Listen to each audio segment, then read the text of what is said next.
સમગ્ર ગુજરાતના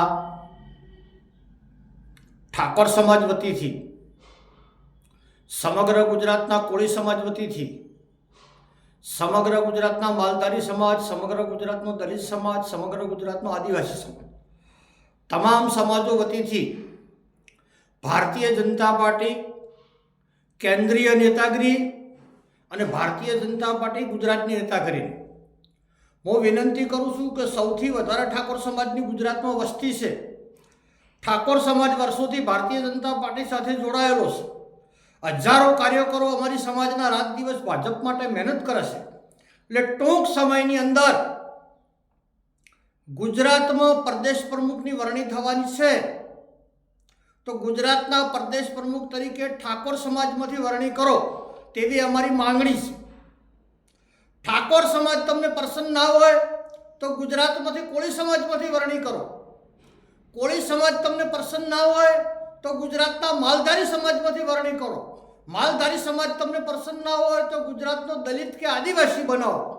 પણ ચારે ચાર પછાત સમાજોમાંથી ગુજરાતનો પ્રદેશ પ્રમુખ બને. અને અમે ખાસ મારી માગણી છે કે ગુજરાતમાંથી ઠાકોર સમાજની કોઈ દિવસ તમે પ્રમુખ બનાવ્યો નથી. ગુજરાતના માલધારી સમાજને પ્રમુખ નથી બનાવ્યો, ગુજરાતના દલિતને નથી બનાવ્યો, ગુજરાતના આદિવાસી નથી બનાવ્યો. એટલે તમારી ચાર સમાજો પ્રત્યે કેટલી લાગણી છે એનો અમને ખબર પડે.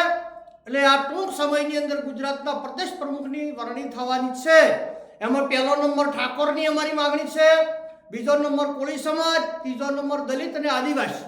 આ ચાર સમાજમાંથી તમે ગુજરાતના ભાજપના પ્રદેશ અધ્યક્ષ તરીકે વરણી કરો. અને તમે આ ચાર સમાજમાંથી પ્રદેશ અધ્યક્ષની વરણી નહીં કરો તો અમને ખબર પડી જશે, સમગ્ર ગુજરાતના ચાર સમાજને પણ ખબર પડી જશે કે આ ચાર સમાજોની કોઈ ગણના ભાજપમાં નથી.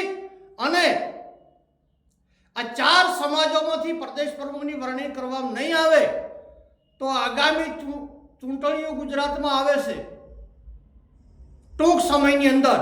એમાં અમે સમગ્ર ગુજરાતના ચાર સમાજ ભેગા થઈ અને ભારતીય જનતા પાર્ટીનો સખત શબ્દો બહિષ્કાર કરીશું.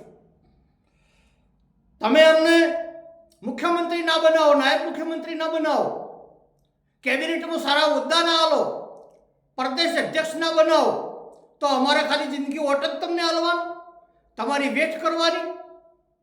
એટલે આ ટૂંક સમયની અંદર દૂધનું દૂધ ને પાણીનું પાણી થઈ જવાનું છે.